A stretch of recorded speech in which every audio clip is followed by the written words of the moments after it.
Hi friends, welcome to my channel. మీ అక్కని చంపింది నీ భర్త దేవానే అని నాగవల్లి ముందు నిజాలను బయటపెట్టిన హాఫ్ టికెట్. నిజంగానే హాఫ్ టికెట్ నాగవల్లికి నిజాలు చెప్పాడా? మరి నాగవల్లి ఇది నమ్ముతుందా? అసలు ఏం జరగబోతుందనేది ఈ వీడియోలో తెలుసుకుందాం. అందరికీ షాక్ ఇస్తూ మొత్తానికి నాగవల్లి అయితే మధుని మేడీని హారతిచ్చి అయితే లోపలికి ఆహ్వానిస్తుంది. ఇక అది చూసి అందరూ కూడా ఆశ్చర్యపోతూ ఉంటారు. తర్వాత ఇక లోహి దగ్గరికి వెళ్ళి మధు అయితే ఇలా అంటూ ఉంటుంది, నువ్వొకటి తలిస్తే దైవం ఒకటి తలిచాడు.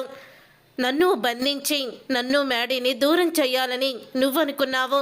కానీ ఆ దేవుడు నువ్వు వేసిన ప్లాన్ని తిప్పికొట్టి నువ్వు వేసిన ప్లాన్ వల్లే ఇప్పుడు నా జీవితాన్ని ఇంత పెద్ద గొప్ప మలుపు తిప్పాడు. మేడీని నన్ను ఒకటి చేశాడు. ఇప్పటికైనా నువ్వు తెలుసుకో లోహి. ఎప్పుడు మనల్ని ఒకరికి చెడు చేయాలనుకుంటే అదే మనకి రివర్స్లో చెడు జరుగుతుందని గుర్తుపెట్టుకో. ఇంకెప్పుడు కూడా ఇలాంటి పనులు చెయ్యకో. ఇక చెయ్యవులే, ఇప్పుడు కొట్టింది మామూలు దెబ్బ కాదు కదా నీకు అని అంటూ ఉంటుంది మధు. నీ మీద మేడీ జాలిపడి నీ మెడలో తాళి కట్టాడు తప్ప నీ మీద ప్రేమతో కాదు అని లోహి అంటూ ఉంటే, ఇది దైవ నిర్ణయం, దేవుడు నిర్ణయించుకున్నాడు కాబట్టి మేడీ నా మెడలో తాళి కట్టాడు. ఇక మా ఇద్దరిని ఎవ్వరూ కూడా విడదీయలేరు అని అంటూ ఉంటుంది మధు. ఇదంతా కూడా విన్నా శ్రేయ అయితే కోపంతో రగిలిపోతూ ఉంటుంది. మధు వెళ్ళిపోయిన తర్వాత లోహి దగ్గరికి వచ్చి అంటూ ఉంటుంది, అంటే మధు గుడిలో ఉండిపోవడానికి కారణం నువ్వేనా అని అడుగుతూ ఉంటుంది. శ్రేయ అయితే అప్పుడే ఇక లోహి అయితే, అంటే ఇదంతా జరుగుతుందని నేను అనుకోలేదు శ్రేయ, అసలు ఇలా జరుగుతుందని నేను అనుకుంటే ఎందుకు చేస్తాను అని అంటూ ఉంటుంది.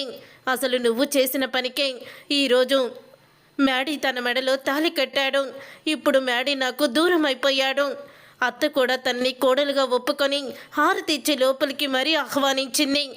అసలు ఇదంతా ఎలా జరుగుతుందో కూడా అర్థం కావడం లేదు. కానీ ఒక్కటి మాత్రం నిజం, నువ్వు తనని గదిలో బంధించి ఉంచకపోయుంటే తను కూడా మనతో పాటు వచ్చేస్తుంటే అసలు ఈ పరిస్థితి వచ్చేది కాదు. బావా దాని మెడలో తాళి కట్టేవాడు కాదు అని అంటూ ఉంటుంది. శ్రేయ, దీంట్లో నీ హస్తం ఇంత ఉంది, ఇప్పుడు ఈ విషయాన్ని నేను మావితో చెప్తాను అని శ్రేయ అయితే అంటూ ఉంటే, శ్రేయ ఇప్పుడు ఈ విషయాన్ని చెప్పావంటే దీని అంతటికీ కారణం నేనేనని నువ్వెలా అయితే నన్ను అపార్థం చేసుకుంటున్నావో మీ మావి కూడా నన్ను అలాగే అపార్థం చేసుకుంటారు. అంత పని చెయ్యొద్దు. అసలే ఆయనకి మధు అంటే పీకల్లో దాకా కోపం ఉంది. మధుని షూట్ చేయడానికి గన్ను కూడా తీసుకొచ్చారు. ఇప్పుడు దీనికి కారణం నేనే అని తెలిస్తే నన్ను కూడా షూట్ చేసేస్తారు. నేను మీ వదిన్ని కదా, నువ్వు చూస్తూ ఉండవు. ఆ మధు ఇంట్లో నుంచి వెళ్ళిపోవడం, మేడీని మెడలో తాళి కట్టడం అంతా కూడా ఒకరోజే జరుగుతుంది అని అంటూ ఉంటుంది లోహి. మేడీ ఏమీ ఇష్టం ఉండి తన మెడలో తాళి కట్టలేదు, తన మీద జాలిపడి కట్టాడు. మేడీ తను ఎప్పటికీ కూడా భార్యాభర్తలుగా ఒక్కటవ్వరు. నువ్వే మేడీకి భార్యవి, మీ ఇద్దరు ఎప్పటికైనా ఒకటవుతారు అని లోహి అయితే మాటలతో మళ్ళీ శ్రేయాని పడేస్తుంది. తర్వాత ఇక మధుకైతే హాఫ్ టికెట్ ఫోన్ చేస్తాడు. మధుకి హాఫ్ టికెట్ ఫోన్ చేసి, ఏం చేస్తున్నావమ్మా మధు అని అడుగుతూ ఉంటే, అప్పుడే ఇక నేను మేడీని పెళ్లి చేసుకున్నాను హాఫ్ టికెట్ అని అంటూ ఉంటుంది మధు. ఆ మాట విని ఒక్కసారి హాఫ్ టికెట్ షాక్ అయిపోతాం. ఏం మాట్లాడుతున్నావమ్మా నువ్వు, అసలు నువ్వు మేడీని పెళ్లి చేసుకోవడం ఏంటి అని అడుగుతూ ఉంటాడు. అప్పుడే ఇక జరిగిందంతా కూడా చెప్తుంది. అమ్మా, నువ్వు మధువు కాదు చిన్నివని తెలిస్తే ఆ దుర్మార్గుడు నిన్ను చంపేస్తాడు. నువ్వు ఆ ఇంటి కోడలుగా వెళ్ళి నువ్వు చాలా పెద్ద తప్పు చేశావు, నీకు సమస్యని ఎక్కువ చేసుకున్నావు అని అంటూ ఉంటాడు. లేదు, నాగవల్లి ఆంటీ కూడా పూర్తిగా మారిపోయారు, నన్ను కోడలుగా ఒప్పుకున్నారు, ఆవిడ సపోర్ట్ నాకుంది. అలాగే మేడీ కూడా నాకు చాలా సపోర్ట్గా ఉన్నాడు. కొద్ది రోజుల్లోనే నిజాలన్నీ కూడా బయటపడి మా అమ్మ నాన్న ఏ తప్పు చెయ్యలేదని మేడీకి తెలిసొచ్చేలా చేసి ఆ దేవ చేసిన కుట్రలను కూడా నేను నాగవల్లి ఆంటీకి తెలిసేలా చేస్తాను అని అంటూ ఉంటుంది మధు. అయితే అప్పుడు ఇక హాఫ్ టికెట్ అయితే ఆ నాగవల్లి కూడా మామూలు ఆడది కాదు. నిన్ను కోడలుగా తను ఇష్టం లేకపోయినా ఒప్పుకుందంటే తను ఏదో వెనకాల స్కెచ్ వేస్తుంది. నువ్వు ఆ ఇంట్లో చాలా జాగ్రత్తగా ఉండాలి. కానీ నువ్వే చిన్నివని దేవాకి అస్సలు కూడా తెలియకూడదు అని అంటూ ఉంటాడు హాఫ్ టికెట్ అయితే. అప్పుడు ఇక మధు అయితే ఇక మ్యాడీ వస్తున్నాడని ఫోన్ అయితే పెట్టేస్తుంది.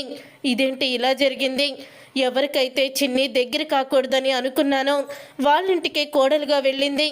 ఇప్పుడు చిన్నీని ఆ దేవాగాడు ఏం చేస్తాడో, ఆ దేవాగాడు మధు ఏ చిన్ని అని తెలిస్తే అస్సలు కూడా చిన్నీని వదిలిపెట్టడు, తను ఖచ్చితంగా చంపేస్తాడు.